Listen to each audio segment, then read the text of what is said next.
Question 3 of your Algebra mock exam tells you to plot the graph for y equals x squared plus 2x minus 3 for values from x equals minus 5 to x equals 3, and then use your graph to solve the equation x squared plus 2x minus 3 equals 0.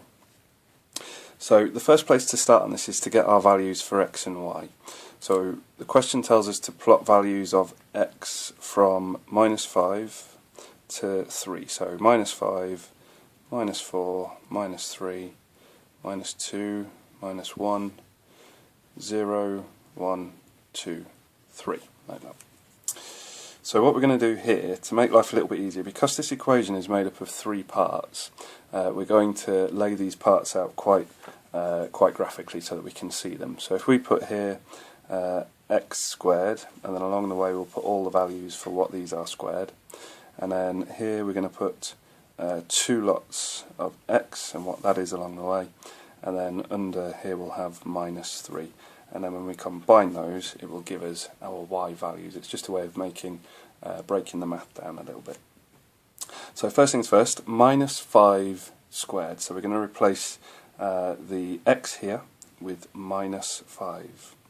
So minus 5 squared, remember when we square a negative number it becomes positive because we have minus 5 times minus 5. A negative times a negative gives us a positive. So minus 5 squared gives us 25, minus 4 squared gives us 16, minus 3 squared gives us 9, minus 2 squared gives us 4, minus 1 squared gives us 1, 0 squared is obviously just 0, 1 squared is 1, 2 squared is 4, and 3 squared is 9.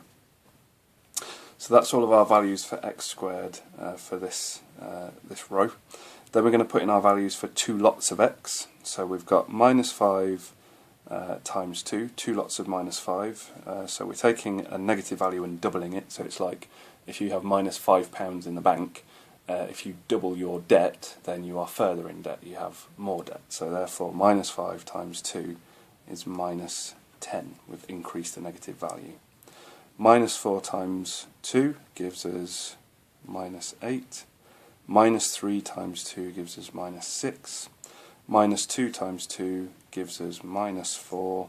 Minus 1 times 2 gives us minus 2. 2 lots of 0 is 0, and 1 times 2 is 2, 2 times 2 is 4, and 3 times 2 is 6. So we've just taken the value for x and multiplied it by 2 to get all of these values. Then we've got this minus 3 to take care of. Now this minus 3, because it's a constant, we can just write that in under each one of these here. So minus 3 all the way. Now the important thing here is to bear in mind that what we're going to do is we're going to add up these rows to give us our y values. So what we can do for the time being is we can ignore that top row, because all that's doing is telling us what the value of x was. The formula tells us that y equals x squared plus 2x minus 3.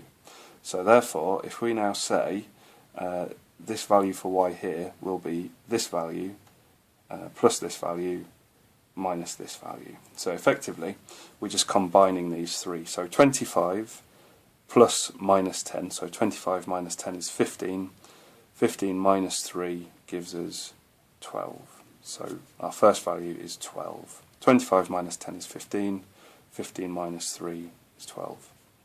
16 minus 8 gives us 8, 8 minus 3 is 5, 9 minus 6 gives us 3, 3 minus 3 is 0.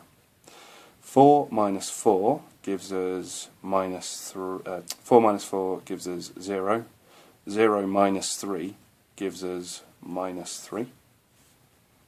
1 minus 2 is minus 1, minus 1 minus 3, remember we're starting at minus 1 and we're taking 3 away, so therefore we end up with minus 4. Now an interesting thing starts to happen here. We've got 0 and 0 is obviously 0. 0 minus 3 is minus 3. So up until now the numbers have been descending, but at this point the numbers start to go up again. So let's have a look at this now. 1 plus 2 is 3. 3 minus 3 is 0. So you can actually see not only are the numbers going up, they're actually starting to mirror what's going on over here.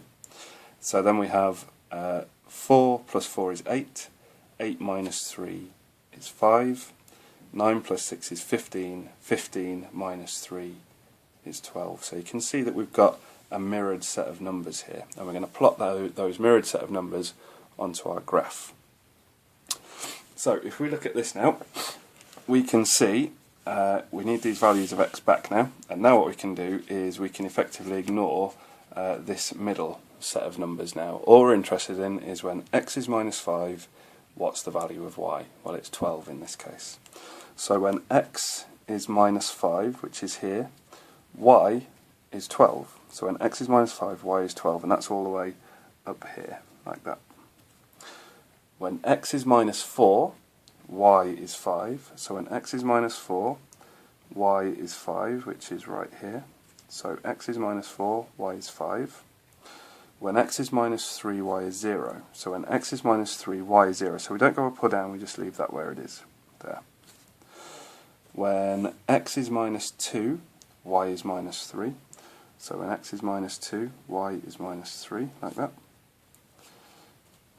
When x is minus 1, y is minus 4. So when x is minus 1, y is minus 4 down here. When x is 0, y is minus 3. When x is 0, y is minus 3. When x is 1, y is 0. When x is 1, y is 0, like that. When x is 2, y is 5. When x is 2, y is 5, like that. And then finally, when x is 3, y is 12. When x is 3, y is 12. And then what we do is hopefully draw a nice, neat, curving line that joins up all of these points.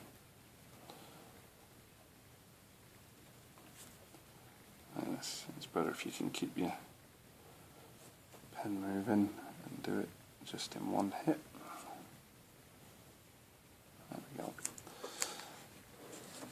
So that is the curve that's formed when y equals x squared plus 2x minus 3. It forms this curve here. Now the question asks us to use the graph to solve the equation x squared plus 2x minus 3 equals 0. So in other words, what this is saying is if we make y equals 0, what are the values of x, is what this is asking us. And we can look at this straight from the graph, because there's 2 points on our graph when y equals 0. So here's the y-axis, here's where it equals 0. Now if we look this way, we can see that x equals 1. So we can say that when y equals 0, x equals 1. But what we can also say is that when y equals 0, we can also go in this direction. And look here, because here the line crosses the y equals 0 line as well. So therefore, when y equals 0, x equals 1, and it also equals this value over here, which is minus 3. So we can say, and x equals minus 3. So again, what we're saying here is that if we put a value of 1 into here, we should get 0 out. And if we put a value of minus 3 in here for x, we should get 0 out again. And actually, because of the way that this graph worked out, we can see that that is indeed true. When we put a value of 1 in for x, we get 0 out for y. And when we put a value of minus 3 in for x, we get 0 out for y as well. So by finding these values, x equals 1 and x equals minus 3, we've answered question 3 completely.